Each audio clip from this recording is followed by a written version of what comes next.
Muy buenas tardes, Bonjour, ministros ministres y colaboradores et collaborateurs y demás hermanos y hermanas et d'autres frères et sœurs presentes présents y ministros y et colaboradores ministres diferentes et collaborateurs dans différents pays et frères et sœurs en diferentes países. dans différents pays.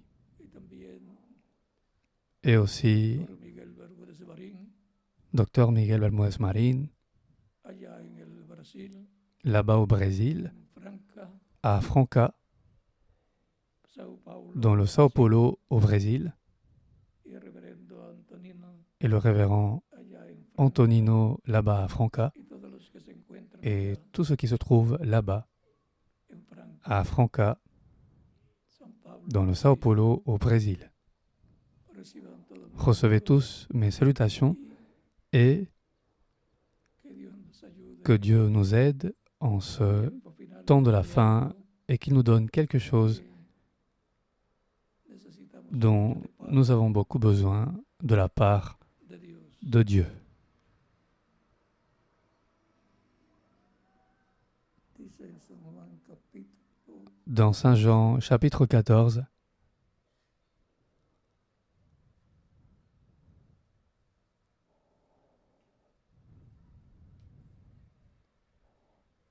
versos verset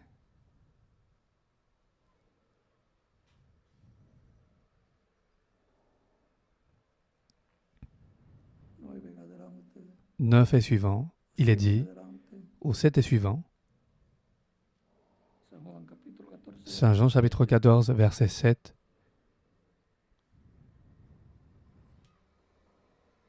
en adelante, y dice, et suivant, et il est dit,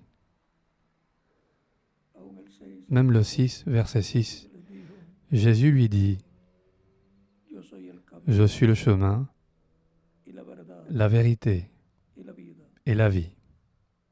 Nadie viene al Padre Nul ne vient au Père sino por mí. que par moi. Si me conociese, Si vous me connaissiez, también mi Padre vous conocería, connaîtriez aussi mon Père. y desde ahora le Et dès conoceréis maintenant vous le y connaissez le habéis visto. et vous l'avez vu. Felipe le dijo, Philippe lui dit, Seigneur, muéstranos el Padre, montre-nous le Père, nos basta. et cela nous suffit. Jesús le dijo, Jésus lui dit, tanto tiempo hace il y a si longtemps que je suis avec vous, y no me has et tu ne conocido. m'as pas connu, Philippe. El que m'ha visto a mí, Celui qui m'a vu ha visto al Padre. a vu le Père. ¿Cómo pues dices tú, Comment dis-tu, muéstranos? montre-nous le Père? ¿No crees que yo Ne soy- crois-tu pas que je no suis, crees que yo soy en ne el crois-tu pas Padre que je suis dans le y Père el Padre en mí? et que le Père est en moi? Las palabras Les paroles que yo os que je vous dis, no las hablo je por ne les dis mi pas propio de moi-même, sino que el Padre et le que mora en Père mí, qui demeure en moi, Él c'est lui hace las obras. qui fait les œuvres. Créanme que yo sé que el Croyez-moi, je suis dans le Père, Padre en mí. et le Père est en moi. De otra manera, créedme Croyez du por las moins mismas à obras. cause de ses œuvres. De cierto, En vérité, je vous le dis, el que celui qui croit en moi las obras que yo fera hago, aussi les œuvres las hará también, que je fais, y aún mayores et il en hará, fera de plus grandes, yo parce que y je el Padre. m'en vais au Père. Y todo lo que pidiereis Et al tout ce que vous Padre, demanderez en mon nom, lo haré, je le ferai, para que el Padre sea afin que le glorificado Père en soit el Hijo. glorifié dans le Fils. Si algo pidiereis en mi nombre, Si vous demandez quelque chose en mon nom, je le ferai.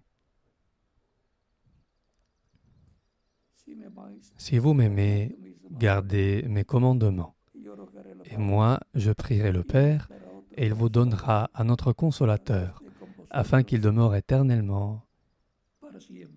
avec vous.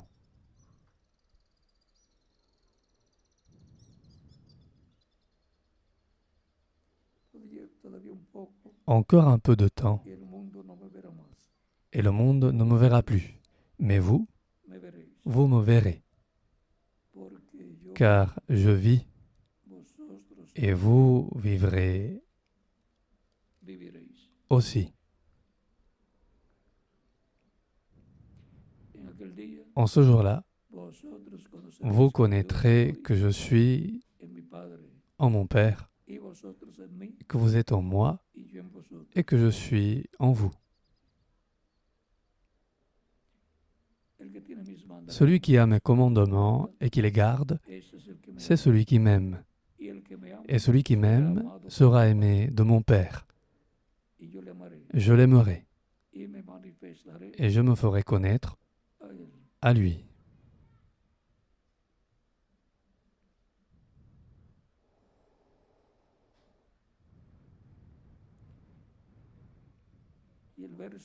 Et le verset 26 dit, mais le Consolateur, l'Esprit Saint, que le Père enverra en mon nom, vous enseignera toutes choses et vous rappellera tout ce que je vous ai dit.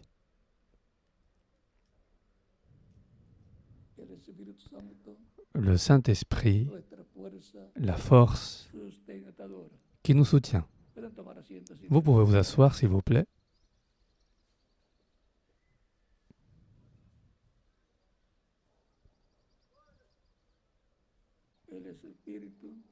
C'est l'Esprit qui donne la vie. C'est l'Esprit qui donne la force au corps, à la personne. C'est l'Esprit de Dieu qui nous donne la force, qui soutient pour paraître debout devant le Fils de l'homme. Comme dit l'Écriture, c'est l'Esprit de puissance. Rappelez-vous que Christ a dit, vous recevrez une puissance d'en haut, le Saint-Esprit étant reçu par vous. La puissance vient par l'Esprit de Dieu, manifesté au milieu de son Église et dans chaque individu croyant en Christ, pour aller de l'avant dans le programme divin tous les jours de notre vie, pour tenir ferme dans la foi, jusqu'à arriver à la stature parfaite d'un homme, comme Jésus-Christ, notre Sauveur, d'un homme parfait, d'une personne parfaite. Nous arriverons alors à la perfection.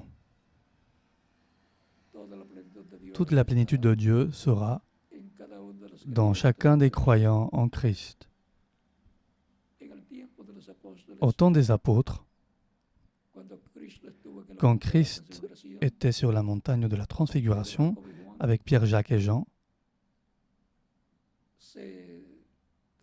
il a été transfiguré et Moïse et Élie sont apparus s'entretenant avec Jésus. Ça, c'est la vision de la venue du Fils de l'homme avec ses anges pour le temps de la fin. L'ordre de la seconde venue de Christ avec ses anges qui sont les deux oliviers d'Apocalypse chapitre 11 et Zacharie chapitre 4. C'est là le mystère de la venue de Christ pour le dernier jour. Mystère qui sera ouvert au public et principalement à l'Église du Seigneur Jésus-Christ dans l'accomplissement de la vision de la tente. Avant cela, vous avancerez en connaissance jusqu'à ce que nous arrivions tous à la pleine connaissance du mystère du septième sceau, du mystère de la seconde venue de Christ avec ses anges. Rappelez-vous que quand nous disons Christ, nous disons oint ou Messie. Et les croyants en Christ au dernier jour arriveront à la foi parfaite. Les disciples du Seigneur Jésus-Christ, nous les trouvons Pendant que Jésus était sur la montagne de la Transfiguration, nous les trouvons, eux, en bas, luttant avec un mauvais esprit qui était dans un jeune homme dont le Père l'avait amené pour que ses disciples chassent ce mauvais esprit, et ils n'ont pas pu le chasser. Et Christ est descendu de là-bas, et quand il arrive, il les voit avec un grave problème.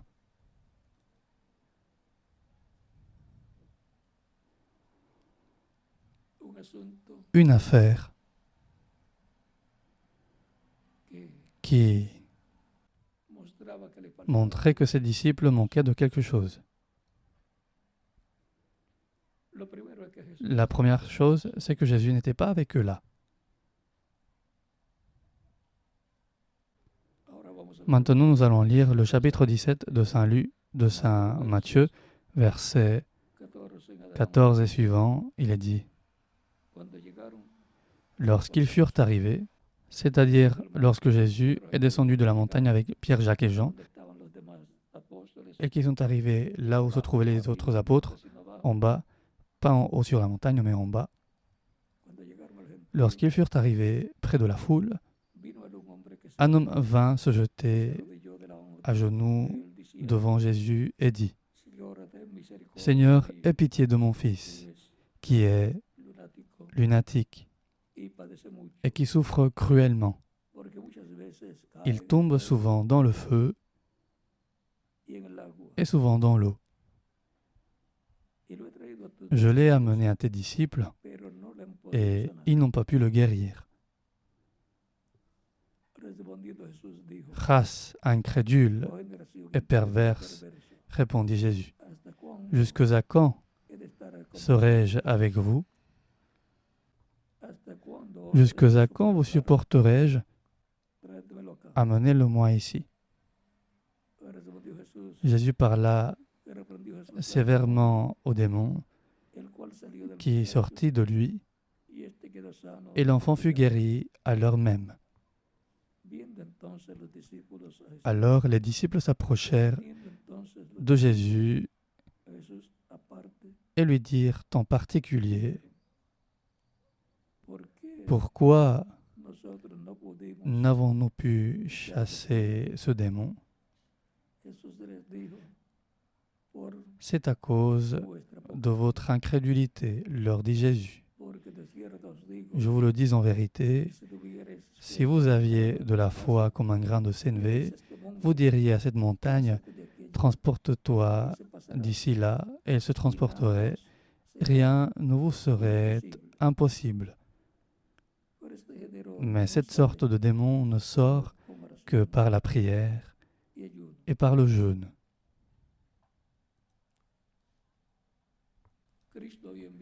Christ avait envoyé ses 12 apôtres prêcher, guérir les malades, chasser les démons, faire toutes les choses que Jésus faisait aussi. Et après, il en a envoyé encore 70. Mais maintenant, il se retrouve avec un problème que ce qu'ils faisaient, eux, ne fonctionnait pas. Ils faisaient en sorte qu'il sorte en le chassant, en lui parlant sévèrement, et il ne sortait pas. Ça montre que les disciples n'avaient pas la foi parfaite, comme l'avait Jésus. Et un jour, l'Église du Seigneur Jésus-Christ arrivera à la foi parfaite, dans un âge parfait, pour obtenir la grande victoire dans l'amour divin, dont le révérend William Branham parle, en montrant les Écritures qui parlent de cette si grande bénédiction qui vient pour l'Église du Seigneur Jésus-Christ, où elle arrivera à la foi parfaite et elle obtiendra la grande victoire dans l'amour divin. Et tout cela va être réalisé dans l'accomplissement du troisième pull, qui correspond à l'accomplissement de la vision de la tente. C'est pourquoi de grandes choses vont arriver par la parole créatrice qui sera prononcée avec la foi parfaite. Et c'est là où l'Église du Seigneur Jésus-Christ obtiendra la grande victoire dans l'amour divin et elle arrivera à la résurrection des morts en Christ. Ils seront de nouveau avec nous et quand nous les verrons, nous serons transformés. Aussi simple que cela.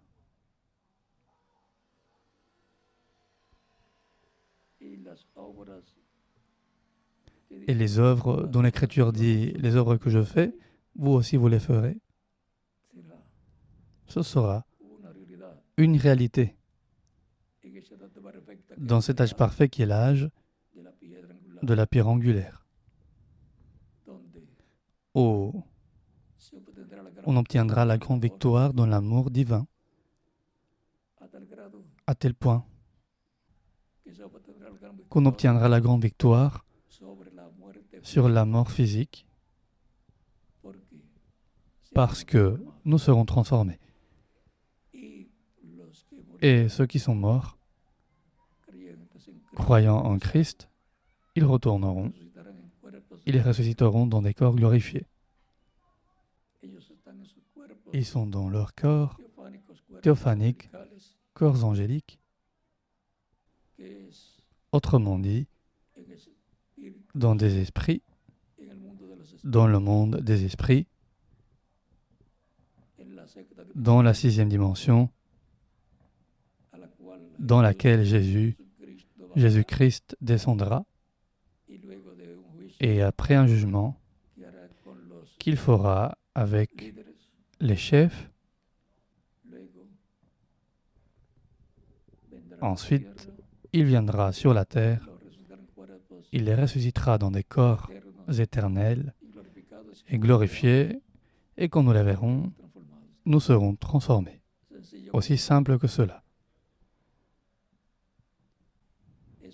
Ce sera dans l'étape de l'âge de la pierre angulaire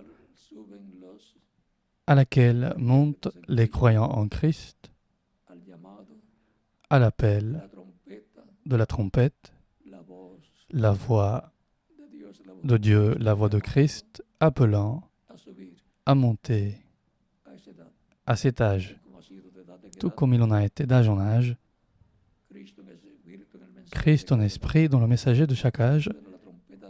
La trompette de chaque âge sonne et les appelle et les réunit dans cet âge, avec le messager de cet âge.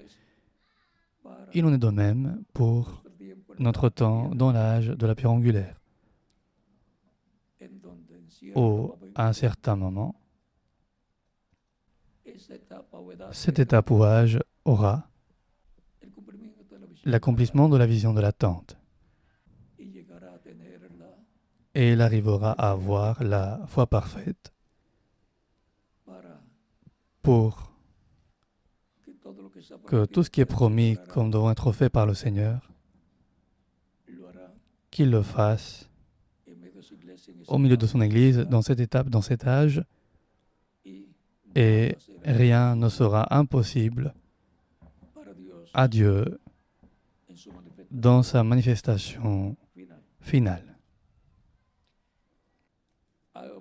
Là, nous obtiendrons plus de force spirituelle, plus de force qui soutient, et nous serons plus accrochés au Seigneur.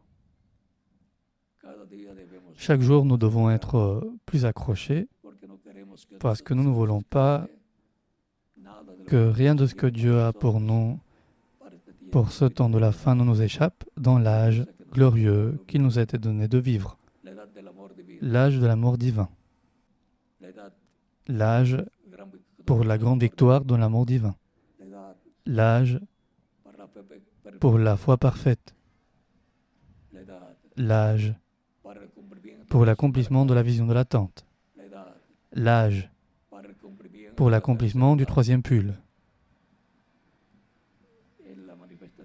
dans la manifestation du Seigneur pour le dernier jour, pour la bénédiction des croyants en Christ et pour la bénédiction du peuple hébreu.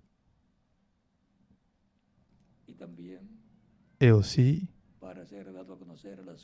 pour révéler les choses qui doivent arriver en ce temps de la fin,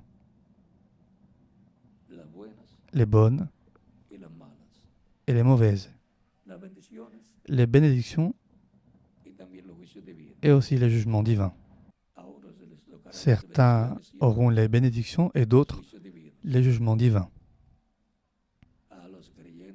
Les croyants auront la bénédiction et les incroyants les jugements divins. Chacun recevra ce qui lui correspond selon le programme divin. Par conséquent, en sachant ces choses, l'Esprit de Dieu, le Saint-Esprit, nous donne une force qui soutient et nous attache davantage au programme divin chaque jour et il nous ouvre plus les Écritures et nous ouvre plus l'entendement pour les comprendre. Ça, c'est une œuvre de l'Esprit de Dieu, de l'Esprit de Christ, de l'ange de l'Alliance, au milieu de son Église, en ce temps de la fin. Par conséquent, bien que nous sachions que la grande tribulation et les jugements divins viennent, cela ne nous terrorise pas. Parce que, avant que la grande tribulation ne commence, Christ nous emmènera à la maison du Père Céleste. Cela nous donne l'allégresse et la joie de savoir qu'il y a beaucoup de bénédictions pour les croyants en Christ. Et ce que nous cherchons, ce sont les bénédictions que Dieu a promises pour notre temps, parce que nous aimons Christ, nous aimons Dieu, nous aimons sa parole, son programme, son œuvre, et nous voulons nous réunir avec lui le plus vite possible, ce qui sera une réunion familiale. Le Père avec ses enfants, les croyants au Seigneur, du temps de la fin et des âges passés. Mais avant de nous en aller, il y aura une pleine manifestation de la puissance de Dieu qui bouleversera non seulement les croyants en Christ, non seulement l'Église fiancée du Seigneur Jésus-Christ, mais les vierges folles aussi et le monde entier. Et ça bouleversera aussi les Juifs, parce qu'il y a des bénédictions pour les Juifs aussi. Il y a de grandes bénédictions pour Israël. Par conséquent, nous prions pour Israël, pour que Dieu leur ouvre aussi les Écritures et l'entendement pour comprendre le programme divin correspondant à ce temps de la fin. Israël va se réveiller un jour.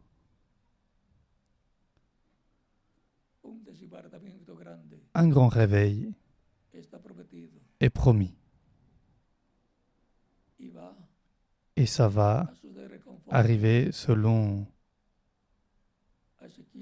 Ézéchiel chapitre 37. Un réveil spirituel. Par conséquent, nous prions pour Israël, parce que Dieu a une grande bénédiction pour Israël. Il a aussi une grande bénédiction pour les croyants en Christ, l'Église du Seigneur Jésus-Christ. Et il y a aussi une bénédiction pour les vierges folles, bien qu'elles doivent passer par la grande tribulation. Ce que nous voulons, ce sont les bénédictions de Dieu, non seulement pour nous, mais pour toutes les personnes. Et c'est pourquoi on prêche la parole, l'évangile de Christ, pour que les bénédictions de Dieu viennent à toutes les personnes.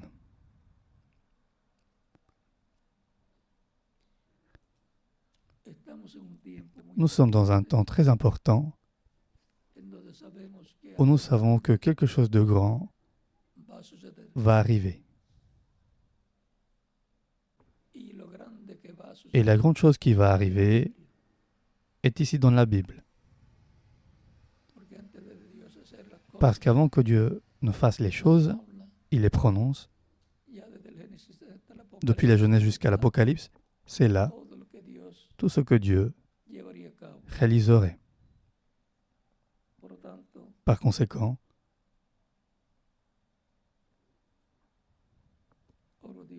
je prie Dieu, par son esprit, de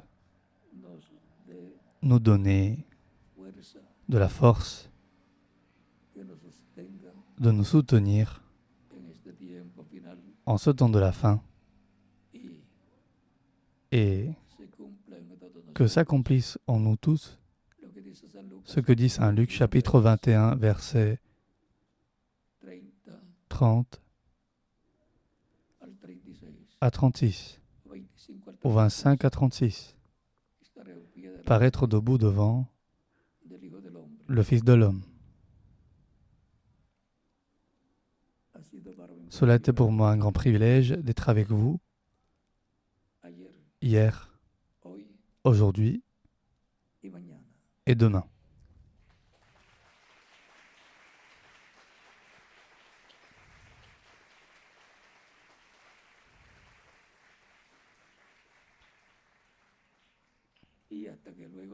Et que nous nous reverrons plus tard. Mais sur Internet, sur le satellite, je serai toujours avec vous. Et puis, quand nous serons transformés, pour toute l'éternité, nous serons ensemble.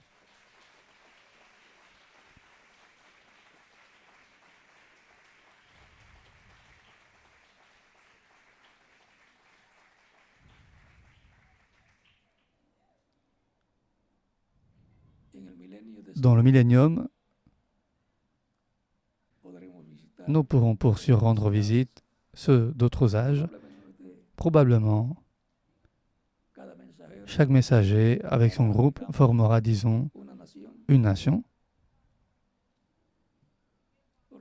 Par conséquent, nous leur rendrons visite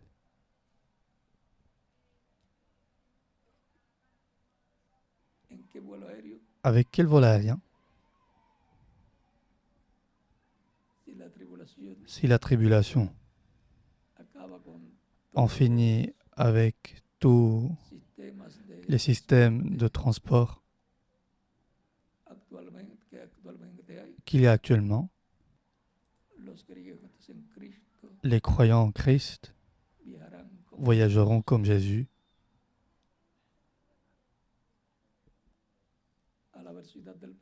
à la vitesse de la pensée, parce que Ils viennent déjà avec l'équipement dedans.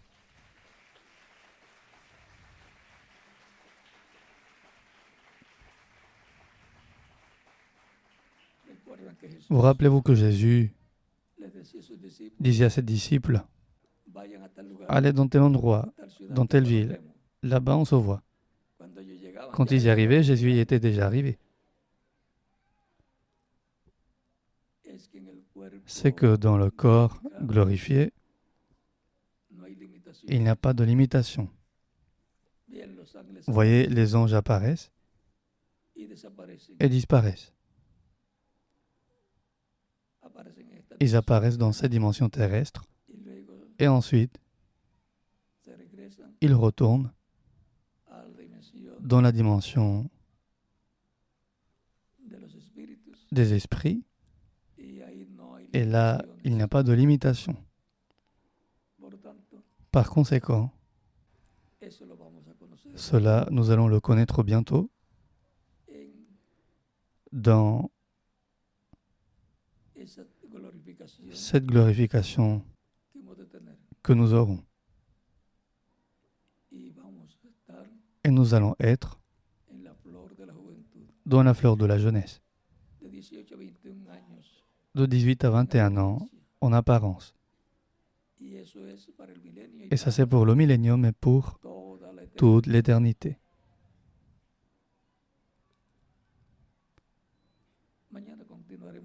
Demain, nous continuerons à causer. Que Dieu vous bénisse et vous garde et continue à passer un après-midi heureux, plein des bénédictions de Christ, vous qui êtes ici présents.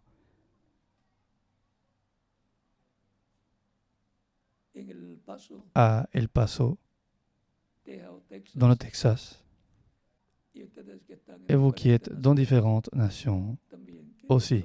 Que Dieu vous bénisse et vous garde et continue à passer un après-midi heureux, plein des bénédictions de Christ, notre Sauveur.